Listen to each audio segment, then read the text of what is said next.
오늘은 당신의 믿음을 누가 만들고 있는가? 당신의 믿음을 누가 만들고 있는가? 라는 제목으로 주일 오전 말씀을 전하겠습니다. 아브라함 하면 여기 계신 분들 중에 안 들어보신 분이 없을 겁니다. 아브라함은 꽤 유명한 사람이죠. 우리 아브라함을 또 어떻게 부르죠? 맞습니다. 믿음의 조상. 항상 아브라함 앞에 호는 아닌데 항상 따라붙는 수식어가 믿음의 조상입니다. 믿음의 조상 아브라함. 그래서 신앙생활 좀 해본 사람에게 아브라함은 대단한 믿음의 소유자로 각인되어져 있습니다. 그죠? 심지어 자기 하나밖에 없는 아들을 하나님께 바친 인물이잖아요. 그죠? 그런 믿음을 따라갈 자가 누가 있겠습니까? 오늘 우리가 읽은 로마서에서도요, 아브라함을 우리가 익히 알고 있는 대로 대단한 믿음의 소유자라고 소개하고 있습니다. 자, 우리 소개하는 장면을 같이 다시 보겠습니다. 18절을 같이 읽겠습니다. 18절입니다. 시작. 아브라함이 바랄 수 없는 중에 바라고 믿었으니 이는 내 후손이 이가 되리라 하신 말씀대로 많은 민족의 조상이 되게 하려 하심이라. 그러니까 아브라함의 믿음을 이렇게 표현해요. 바랄 수 없는 중에 바라고 믿음. 그죠? 바랄 수 없는 중에 바라고 믿었다. 이게 아브라함의 믿음이래요. 또 19절에서는 이렇게 소개해요. 우리 19절도 읽겠습니다. 시작. 그가 100세나 되어 자기 몸이 죽은 것 같고 사라의 태가 죽은 것 같음을 알고도 믿음이 약하여지지 아니하고. 그래서 뭐라 그래요? 자기 몸이 죽은 것 같고, 또 사라가 아브라함의 아내인데요, 그 사라의 태가 죽은 것 같음을 알고도 믿음이 약해지지 아니하였다. 이것은 이렇게 정의해 볼 수 있겠죠. 환경을 뛰어넘는 믿음. 환경을 뛰어넘는 믿음의 소유자가 아브라함이었습니다. 명불허전이죠. 대단한 믿음입니다. 여러분, 신앙생활 해보면서 우리는 아브라함을 보며 어떻게 저럴 수 있을까 의문을 가지게 됩니다. 저도 신앙생활을 하고 있지만 오늘 본문에 소개되는 아브라함의 믿음은 감히 따라갈 수 없는 넘사벽과 같은 겁니다. 그런데 이 창세기에 소개되는, 지금 우리는 로마서에 소개되는 아브라함을 봤잖아요. 근데 성경 맨 앞에 나오는 그 창세기에 나오는 아브라함의 모습을 보면 오늘 로마서에서 아브라함의 믿음을 고평가하는 것에 고개를 갸웃거리게 합니다. 그래서 지금부터 그러면 창세기에 소개된 아브라함의 믿음을 한번 살펴볼게요. 우리가 지금까지 로마서에 있는 아브라함의 믿음을 봤어요. 성경 맨 앞에 있는 창세기에 나오는 아브라함의 믿음. 자, 우리 먼저 창세기 12장 1절에서 3절을 같이 읽겠습니다. 제가 찾아놨으니까 같이 따라오시면 됩니다. 같이 읽겠습니다. 시작. 여호와께서 아브라함에게 이르시되 너는 너의 고향과 친척과 아버지의 집을 떠나 내가 내게 보여줄 땅으로 가라. 내가 너로 큰 민족을 이루고 내게 복을 주어 내 이름을 창대하게 하리니 너는 복이 될지라. 너를 축복하는 자에게는 내가 복을 내리고 너를 저주하는 자에게는 내가 저주하리니 땅의 모든 족속이 너로 말미암아 복을 얻을 것이라 하신지라. 이 말씀은 아브라함이 75세가 되던 해에 하나님께서 이 약속을 주시면서 그를 부르십니다. 이게 그 유명한 장면이에요. 하나님께서 이 약속을 주시면서 아브라함을 부르셨어요. 아브라함은 이 약속 하나 가지고, 이 하나님이 주신 약속을 믿었어요. 이 약속 하나 가지고 본토 친척 아버지의 집을 떠나 하나님이 약속하신 땅을 향하여 움직입니다. 창세기에서도 아브라함의 믿음을 위대하게 우리에게 소개하고 있네요. 그죠? 그의 믿음의 출발이 너무나도 완벽했어요. 그런데 이 위대한 믿음의 출발 이후의 아브라함의 모습을 보면 대단히 실망스럽습니다. 목숨을 잃을까 봐 자신의 아내를 한 번도 아닌 두 번이나 팔아먹습니다. 그가 하나님의 약속을 붙잡기는커녕 불신자보다도 못한 선택을 하는 겁니다. 하나님께서 중간에 개입하셨기에 망정이지 자칫하면 하나님의 약속은 중도 폐기될 뻔했습니다. 그리고 그는 90살에 사라의 몸종인 하갈을 통해 아들을 낳습니다. 이 아들이 이스마엘입니다. 약속이 더디 이루어지는 현실을 생각하면 인간적으로 이해가 돼요. 에휴, 되겠어? 그 마음 때문에 현실적인 대안을 찾은 그 마음은 이해가 되지만 이 선택은 현실적인 선택이지 절대 믿음의 선택은 아닌 겁니다. 아브라함은 오히려 시간이 갈수록 성숙하고 성장하는 믿음이 아닌 연약한 믿음이 드러나고 있는 거예요.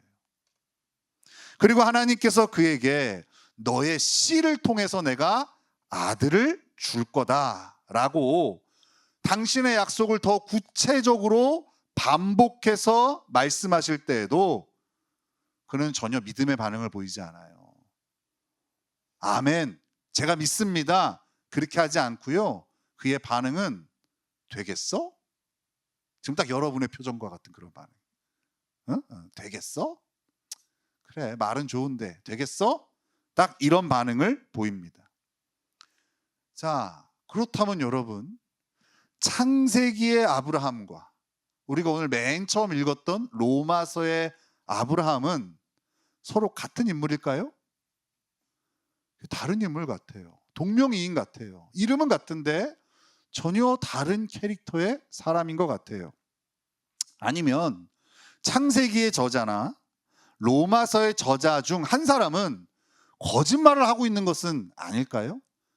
아브라함을 너무 미화하고 있거나 아니면 악의적으로 그를 폄하하고 있거나 둘 중에 하나는 거짓을 행하고 있는 것 같아요. 일단 여기서 오늘 이 이야기를 하는데 우리가 절대 흐트러지면 안 되는 전제가 있어요. 그것은 성경이 거짓이 없는 하나님의 절대 진리라는 거예요. 우리 요거는 흐트러뜨리지 말고 얘기하자고요. 그러니까 누구는 거짓말일 거야, 여기는 진짜가 아닐 거야, 이렇게 보지 말고 창세기부터 요한계시록까지는 하나님이 우리에게 주신 절대 진리, 수천 년이 지나도 변하지 않는 절대 진리, 참이라는 것을 우리 전제하고 오늘 이야기를 해보면 좋겠습니다. 창세기의 아브라함도 진짜고 로마서의 아브라함도 진짜라는 말이에요. 그렇다면 어떻게 이 두 아브라함을 연결시킬 수 있을까? 오늘 그 어려운 것을 우리 한번 같이 해보겠습니다. 자, 아브라함은 아까 몇 살 때 하나님의 약속을 들었다고 얘기했죠? 75세 때에 하나님의 자신을 향한 약속을 듣습니다. 그때 하나님은 분명히 그에게 자녀와 땅에 대한 약속을 하세요. 이런 약속이죠. 내가 너로 큰 민족을 이룰 거다. 이거는 자녀를 향한 약속이에요. 자녀에 대한 약속. 그 다음에 내가 내게 지시할 땅으로 가라. 내가 너에게 땅을 줄게. 땅에 대한 약속이에요.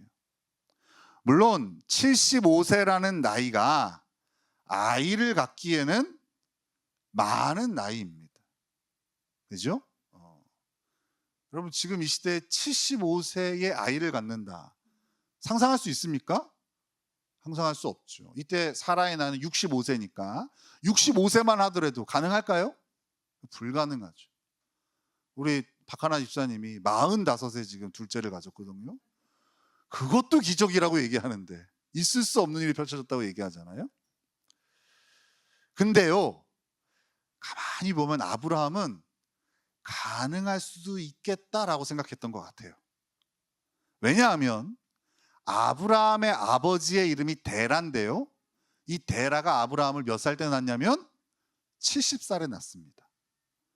그러니까 비록 늦은 나이긴 하지만 불가능한 건 아니겠네 라고 아브라함은 생각했던 것 같아요. 그러니까 자기가 좀 더 열심히 노력하면 아들을 낳고 하나님의 약속을 이룰 수 있을 것이라 아브라함은 생각했던 것 같아요. 그러다가 애굽 왕에게 아내를 빼앗길 위기를 맞이합니다. 그때 아브라함은 아까 얘기했죠? 믿음의 선택을 못해요. 목숨 걸고 믿음의 선택을 못하고 아내를 누이라 속이면서 애굽 왕 바로에게 줍니다. 그리고 목숨을 건지고 그로 인하여 많은 부도 얻게 됩니다. 그러나 하나님이 개입하셔서 아무 사고 없이 그 애굽 왕 바로가 자신의 아내인 사라를 건드리지 못한 채로 모든 문제가 해결됩니다. 여러분, 문제는 해결됐지만 아브라함은 어떻게 했어요? 스스로에게 굉장히 실망했겠죠. 그죠? 남편으로서, 남자로서도 굉장히 실망스럽지만 하나님의 백성으로서, 하나님의 자녀로서 스스로를 굉장히 절망스럽게 생각했을 거예요. 그런데 그 후 얼마 지나지 않아 또 한 번 같은 위기를 맞이하게 됩니다. 이번에는 그랄 왕 아비멜렉에게 아내를 빼앗기게 되는 거예요. 똑같은 일이 또 펼쳐진 거예요. 이때도 아브라함은 똑같이 행합니다. 아내를 누이라 속이고 자신의 목숨을 건지는 선택을 합니다. 이때도 하나님이 개입하세요. 그래서 아내를 무사히 되찾게 되고 하나님이 약속하신 그 씨에 대한 약속, 자손에 대한 약속, 민족에 대한 약속도 보전되어집니다. 그러나 아브라함은 아까보다 더 깊은 절망에 빠졌을 거예요. 반복되는 절망적인 선택을 하는 자신을 바라보면서 나는 안 되겠구나. 내가 무슨 하나님의 자녀란 말인가. 이렇게 절망했을 겁니다. 지금 여러분들처럼. 내가 무슨 예수 믿는 사람이야. 내가 무슨 그리스도인이야. 옆에 사람이 아니야, 괜찮아. 아무리 해줘도 아니야. 나 같은 건 구원받을 자격이 없어. 아브라함이 이렇게 반응했을 겁니다. 하나님은 나 같은 것을 사랑하실 리 없다라고 그는 생각했을 거예요. 지금 자신의 모습을 바라보며 탄식하는 우리와 같은 마음이 믿음의 조상이라 불리우는 아브라함이 가진 마음이었던 겁니다. 하나님의 약속을 향한 아브라함의 믿음이 한풀 꺾였음을 보여주는 사건이 하갈을 통해 이스마엘을 낳는 모습인 거예요. 자신의 아내인 사라를 통해서 아들을 낳는 것이 아니라 그 사라의 여종인 하갈을 통해 아들을 낳는 거예요. 이제는 슬쩍 기준을 낮춰 적당히 타협하고 살고 있는 겁니다. 적당히 합리화하면서 아유, 다 그런 거지 뭐 사는 게. 어떻게 그렇게 다 믿음으로 살아? 적당히 어쩔 수 없이 그렇게 하고 사는 거지 뭐. 너무 그 기준대로 사니까 너무 죄책감이 심하잖아요. 내가 그 기준대로 살지 못한다는 그 자기를 괴롭히는 죄책감에서 벗어나기 위하여 기준을 낮춘 거예요. 다 그렇게 사는데 뭐 어쩔 수 없지 뭐. 하나님은 맨날 너무 이상적인 것만 얘기해. 다 그런 거지 뭐. 그 아내를 통해서 아들을 얻어야 되나? 그 아내의 몸종도 아내라 치면 되는 거지. 이렇게 합리화하는 거죠. 그래서 그는 하나님께서 반복적으로 나타나셔서 너를 통해 아들을 줄 거다. 네 아내 사라를 통해 아들을 줄 거다 라고 말씀하셔도 그는 처음과 다르게 처음에 그 비장한 각오로 본토 친척 아비집을 떠나 하나님이 지시할 땅으로 갔던 그 모습과는 다르게 시큰둥하게 반응했던 거예요. 오늘 여러분들이 말씀을 듣는 것처럼 시큰둥하게 듣는 거예요. 처음에는 자신에 대한 가능성을 보았어요. 하지만 이제는 자신이 하나님의 약속을 이룰 수 있는 아무런 능력도 없고 그리고 아무런 자격도 없는 자임을 아브라함은 깨닫게 된 거예요. 아브라함이 여기까지 깨닫는데 25년이 걸렸습니다. 25년 동안 하나님이 그를 부르신 다음에 그 25년 동안 깨달은 거 뭐냐? 되게 별 볼 일 없구나. 내가 믿음이 있어서 하나님 부르신 게 아니구나. 내가 남들보다 탁월한 삶을 살아서 하나님 부르신 것이 아니구나. 이걸 깨달았다고요. 자격이 없구나. 부족하구나. 하나님이 나를 부르셨다는 것이 과분한 일이구나. 하나님 이런 나를 사랑하실까? 이걸 깨닫는데 25년 걸렸다. 자신이 믿음의 조상이 될 만한 능력이 있다는 자신감에서, 자신은 믿음의 조상이 될 만한 아무런 능력이 그리고 자격도 없다는 것을, 그 절망감으로 떨어지기까지 25년 걸렸다는 말이에요. 아브라함 스스로 이렇게 고백해요. 우리 창세기 17장 17절이에요. 자, 그 아브라함의 절망적인 마음, 여러분 그 톤으로 이걸 읽는 거예요. 우리 17장 17절 같이 읽겠습니다. 시작. 아브라함이 엎드려 웃으며 마음속으로 이르되 100세 된 사람이 어찌 자식을 낳을까? 사라는 90세니 어찌 출산하리요? 하고, 99세인 아브라함에게 하나님 또 찾아오셔서 약속을 또 말씀하셨더니 아브라함이 이렇게 하는 거예요. 여러분 이 웃음이 뭐겠어요? 좀 너무 과하게 약간 비웃는 거죠. 아유, 하나님 되겠습니까? 허탈해서 나오는 웃음이겠죠. 아브라함의 믿음 없음을 볼 수 있는 구절이에요. 믿음의 조상 아브라함의 믿음 없음을 볼 수 있는 구절이 창세기 17장 17절이에요. 그런데 이때 정말 기적이 펼쳐집니다. 아브라함의 아내 사라에게 아이가 생긴 거예요. 90세가 다 된 그 사라에게 아이가 생겼어요. 아브라함의 씨를 통해 아브라함의 나이 100세에 그리고 사라의 나이 90세에 아들 이삭을 얻게 된 겁니다. 이때 아브라함은 이런 고백을 하게 되었을 겁니다. 하나님이 하셨습니다. 처음부터 끝까지 하나님께서 약속을 이루셨습니다. 이렇게 고백했을 겁니다. 이제 아브라함은 자신의 믿음의 주체가 자신이 아닌 하나님이라는 것을 인정하게 되었어요. 자기 자신에게 어떠한 가능성도 없다는 것을 깨달았을 때 그는 하나님이 주체가 되시는 진짜 믿음을 가지게 된 겁니다. 우리 로마서 4장 17절을 다시 읽겠습니다. 로마서 4장 17절 시작. 기록된 바 내가 너를 많은 민족의 조상으로 세웠다 하신가 같으니 그가 믿은 바 하나님은 죽은 자를 살리시며 없는 것을 있는 것으로 부르시는 이시니라. 아브라함의 고백이에요. 하나님 어떤 분이시냐? 죽은 자를 살리시고 없는 것을 있는 것으로 부르시는 이십니다. 아브라함의 믿음을 정의 내리고 있는 거예요. 로마서에서. 분명히 아브라함은 믿음의 주체가 바뀌었어요. 시작점에 그 의욕이 대단했던 아브라함의 믿음의 주체는 자기 자신이었어요. 내가 하나님의 약속을 이뤄보겠다. 내가 한번 멋지게 살아보겠다. 근데 25년이 지난 아브라함의 믿음의 주체는 어느새 하나님이 되어 계신 거예요.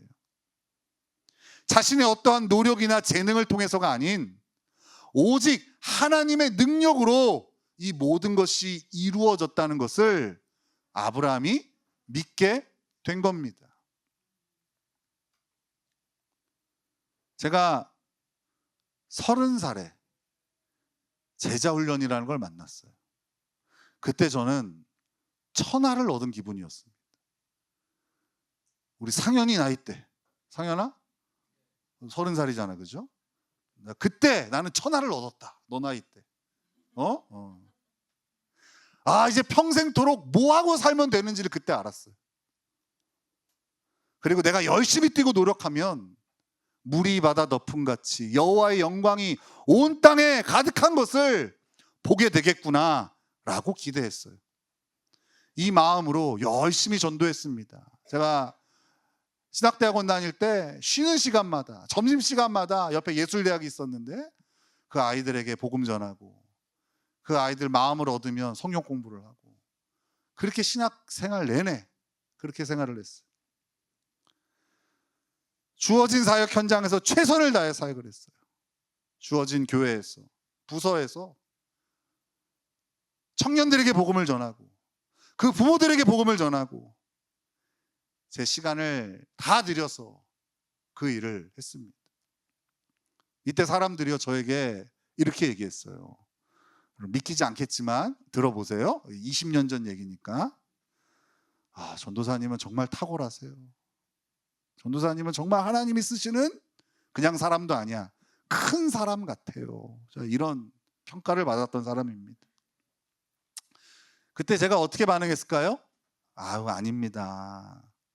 아닙니다. 겸손하게 반응했지만 지금 돌이켜 생각해 보니까 그때 사람들의 평가를 당연히 여겼던 것 같아요. 나니까 하나님의 약속을 이룰 수 있다고 자부했던 것 같아요. 내 능력으로, 내 열심으로, 내가 남들보다 더 많이 가진 것으로 이렇게 하나님께 도움이 될 수 있겠다. 하나님이 나에게 주신 약속을 내가 이룰 수 있겠다. 자부했어요.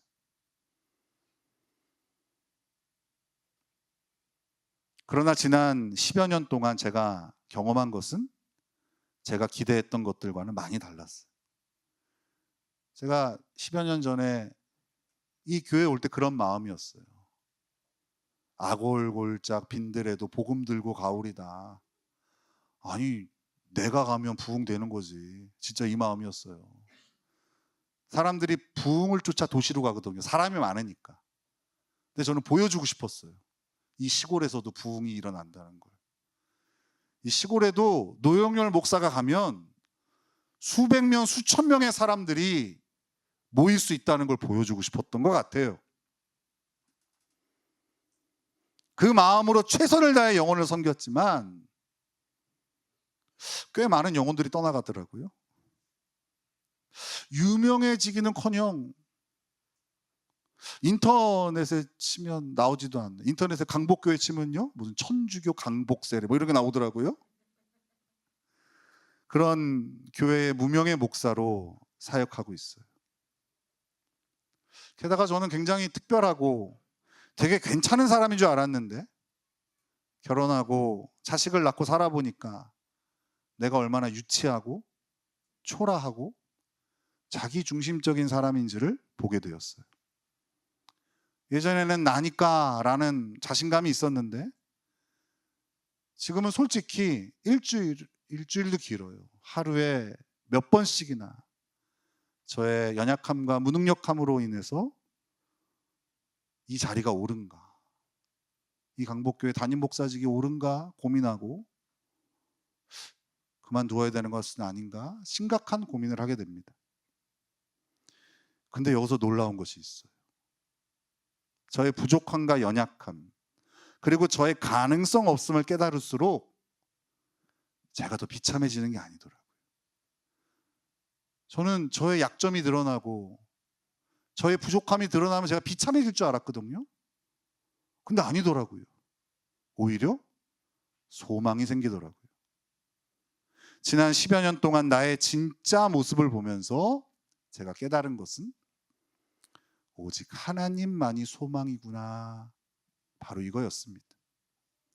예전에는 주를 위해서 내가 해야 할 일이 많다고 생각했는데 이제는 하나님 붙잡는 것 외에는 내가 해야 할 일이 없다는 것을 깨달았어요. 이거 하나 깨달으니까 내 마음에 불안이 아닌 평안이 넘칩니다. 내 부족함을 나누고 내 연약함을 보는 것도 자유해졌습니다. 진짜 믿음을 가지게 된 거죠. 우리 로마서 4장 25절에 그 아브라함의 믿음을 다시 한번 보겠습니다. 같이 읽겠습니다. 로마서 4장 25절 시작. 예수는 우리가 범죄한 것 때문에 내줌이 되고 또한 우리를 의롭다 하시기 위하여 살아나셨느니라. 예수님께서 십자가에서 이루신 것은 우리에게 가짜가 아닌 진짜 믿음을 주신 거예요. 나의 가능성이라 여기는 것을 십자가에 다 못 박아 없애주시고 그리스도를 통하여 날 의롭게 하시는 유일한 소망을 가지게 하신 거예요. 그게 예수님이 십자가에서 이루신 일이에요. 그분이 그 십자가에서 이루신 일 때문에 연약하고 부족하고 별 볼 일 없는 이 인생이 오늘도 이 자리에 서서 말씀을 전하고 있는 거예요. 하나님은 우리의 저질 믿음을 사용하지 않으세요. 하나님은 반드시 우리를 진짜 믿음의 사람으로 만들어서 사용하시는 분이에요. 아브라함을 그렇게 만들어서 사용하셨듯이 하나님 우리를 그렇게 만들어서 사용하시는 분이라고요. 지난주 저는 하나님 앞에 서기까지 50여 년 걸린 한 사람을 만났습니다. 그와 오랜 시간 교제하면서 하나님께서 그를 이 자리에 앉게 하시기까지 50여 년 동안 일하고 계셨구나를 볼 수 있었습니다. 그의 인생의 이야기를 들으면서 그 인생 가운데 계신 하나님을 발견했고, 그의 성공과 실패 현장에서 하나님께서 그를 만들고 계셨다는 것을 보게 되었습니다. 근데 그와 동시에 본 것이 또 하나 있어요. 하나님은 그를 담을 수 있는 그릇으로, 그를 잘 도울 수 있는 그릇으로 나를 그 시간 동안 만들고 계셨더라고요. 하나님께서 그가 이 자리에 오기까지 열심히 일하신 것과 동시에 이 교회의 목사인 내가 그를 잘 감당할 수 있도록 내 인생의 아픔과 슬픔, 실패를 통해 저를 만드셨더라고요. 제가 지난주 이 묵상을 하면서 우리 성도들을 다시 보게 됐어요. 우리 성도 한 사람 한 사람 모두 하나님이 만들고 계시는구나. 하나님이 아브라함을 믿음의 사람으로, 믿음의 조상으로 만드셨듯이 하나님이 나를, 그리고 우리 성도들 한 사람 한 사람을 만드시기 위해 열심히 일하고 계시는구나. 우리 하나님 열심히 일하고 계시는구나. 이걸 보게 되었어요. 때로는 좀 이해 안 되는 성도도 있어요. 때로는 좀 답답한 성도도 있어요. 때로는 날 속상하게 하는 성도도 있어요. 근데 지난주 하나님이 주신 이 눈은 그 성도를 다시 보게 돼. 하나님이 지금 일하고 계시는구나. 하나님이 지금 저 인생의 연약함 가운데서, 저 인생의 실패 가운데서, 저 인생의 무너짐 가운데서 우리 하나님이 일하고 계시는구나. 결국 그를 온전한 믿음의 사람으로 만드시는구나. 다 이해가 되더라고요. 그 눈으로 보니까 이해 안 되는 성도가 없어요. 기대가 되어져요. 어떻게 저럴 수 있어가 아니라, 와, 하나님 어떻게 만드실까? 하나님 어떻게 이루실까가 너무 기대가 됩니다. 지금 어려움에 처한 우리 성도들의 모습을 보면서 걱정되는 것도 사실이에요. 그런데 저는 이걸 믿기로 했어요. 하나님이 그를 이것을 통해 만들고 계시겠구나. 이 믿음을 갖기로 했어요. 이 믿음을 가지니까 안심이 되고 소망이 생깁니다. 10년 후에 오늘의 문제를 우리가 얘기하면서 어떤 얘기를 할까? 그때 진짜 죽을 것 같았는데 돌아보니 하나님이 그때 계셨어요. 그때 하나님이 진짜 일하시더라고요. 하나님이 나를 이 자리에 세우시려고 나를 단련하신 현장이더라고요. 고백할 그날이 기대가 되어집니다. 우리의 신앙의 여정에서 우리가 절대 놓치지 말아야 할 것은 하나님이 지금도 나를 만들고 계신다는 것입니다. 성공도 사용하시고 실패도 사용하시고 높아짐도 사용하시고 낮아짐도 사용하시고 부함도 사용하시고 가난함도 사용하셔서 하나님이 우리를 온전한 믿음의 사람으로 만드시는 거예요. 우리의 삶에 펼쳐지는 모든 것들은 다 그 재료에 불과해요. 어떤 일을 성취하기 위해서 하나님 나를 소모품으로 쓰시는 것이 아니라 우리 눈에 보여지는 모든 것들을 나를 만드시는 재료로 사용하고 계시는 거예요. 이 진리를 놓치지 않으면 우리는 어떤 상황에서도 흔들리지 않고 낙심하지 않고 온전한 믿음의 사람으로 자라나고 믿음의 여정을 완주할 수 있는 겁니다. 그래서 우리는 같은 믿음의 사람을 만날 때마다 이렇게 서로 축복해 줘야 됩니다. 우리 한번 옆에 사람한테 이렇게 축복해 줘 볼게요. 하나님께서 당신을 위해 일하고 계십니다. 이렇게 얘기해야 돼요. 하나 더. 하나님은 오늘도 당신을 위해 일하고 계십니다. 여러분, 이거 나누려고 힘쓰셔야 돼요. 알겠죠? 이거 애쓰지 않으면 맨날 눈만 뜨면 그럽니다. 넌 왜 그러니? 너 지난주에 잘한다고 그러더니 이번 주는 왜 그러니? 너 어쩌려고 그러니?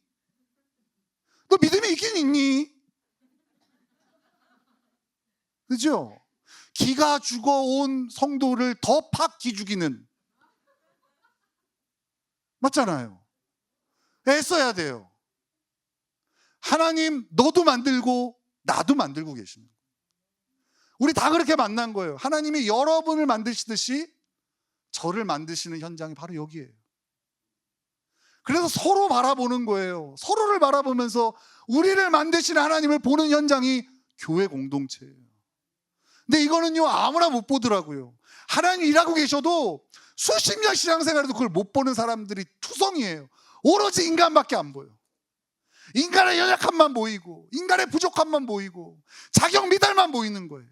아니요, 눈을 들어 하나님 보세요. 그 인생을 만드시고 다루시고 여기까지 인도하신 분을 봐야만 되는 거예요. 그래야 사랑할 수 있고, 그래야 인내할 수 있고, 그래야 소망이 생기는 거예요. 다시 한번 어금니를 꽉 물고 옆에 사람한테 축복해 주세요. 하나님께서 당신을 위해 일하고 계십니다. 하나님은 오늘도 당신을 위해 일하고 계십니다. 애쓰십시다. 알겠죠? 눈만 마주치면. 고난 때문에 힘들어하는 사람한테 회개해. 너무 잘못한 게 있지? 이런 거 하지 마세요, 제발.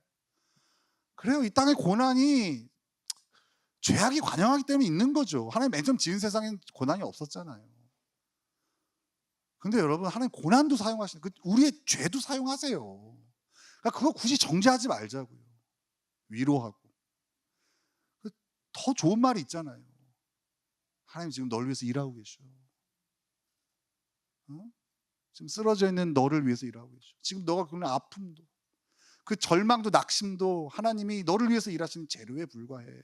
이렇게 좋은 말을 두고 조금만 힘든 일이 빠지면 득달같이 찾아가서 잘못한 것 없나 인생을 돌아보고 회개해라 하지 말자고요. 여러분, 우리의 믿음은 누가 만드십니까? 하나님이 만들고 계십니다. 오늘 이 설교 제목을 기억하셔야 됩니다. 여러분의 믿음을 누가 만들고 계십니까? 그거 하나면 충분합니다. 그거 하나면 내 인생이 다 해석이 되어져요. 지금 겪고 있는 어려움도 해석되어지고, 지금 겪는 기쁨도 해석되어집니다. 내 자녀에게 펼쳐지는 이해할 수 없는 일들, 누구 때문에 늦게 왔습니까? 아보 가질러. 그 믿음을 누가 만들고 있습니까? 하나님이 만들고 계시는 거예요. 그래서 더 참을 수 있는 거예요. 인내할 수 있는 거예요. 여러분, 이 믿음이 없으니 삶이 지옥 같은 거예요. 하나님의 메시지를 잃으니 삶이 죽지 못해 사는 현장이 되는 거예요. 기대하는 마음은, 그 소망은 바로 나의 믿음의 주체가 하나님이시라는 것. 하나님 지금도 나의 믿음을 만들고 계시고 열심히 일하고 계신다는 것을 믿는 것에서 나오는 겁니다. 여러분, 우리 이 믿음으로 함께 찬양하면 좋겠습니다. 이 시간 다 같이 일어나셔서